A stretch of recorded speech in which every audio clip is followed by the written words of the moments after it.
He kept going. After she fell. After he couldn't catch her in time. After the moment that split his life into before and after. He put the mask back on. And that's the part everyone calls heroic. It isn't. Andrew Garfield's Peter Parker is not a hero who lost someone. He is a grieving person who found a way to stand in traffic and call it purpose. Psychologists have a name for the behavior of people who place themselves in constant danger after catastrophic loss. They don't call it courage. They call it survivor's guilt dressed as responsibility. Watch Peter Parker after Gwen dies. He doesn't grieve quietly. He doesn't heal. He doesn't even try. He fights harder, takes more damage, stands in the path of things that should kill him, and seems almost disappointed when they don't. This is the film's most honest moment, and it happens without dialogue. A man in a mask standing between the world and its destruction, not because he believes the world deserves saving, but because stopping would mean sitting alone with what he lost.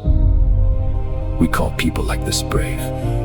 We build mythology around their willingness to sacrifice themselves. We never ask the more uncomfortable question: what if they're not sacrificing themselves for us? What if we're just conveniently in the way of something they were gonna do anyway? Gwen Stacy told him to stop. She told him the mask was gonna cost him everything. She was right. And he kept going anyway, not despite loving her. Because of it. Because the only feeling stronger than grief is movement. And the only thing that keeps a person from falling apart completely is having somewhere to be when the silence gets too loud. The mask didn't protect Gwen. The mask replaced her. And every person Peter Parker saves after her death is a substitution. A way of repaying a debt to a universe that was never going to accept the payment. Here's what the Amazing Spider-Man films are actually about.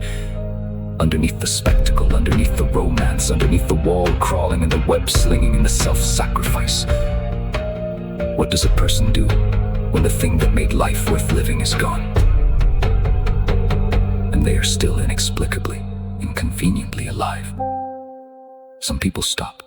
Some people disappear. And some people put on a mask and make sure they're always too busy to notice.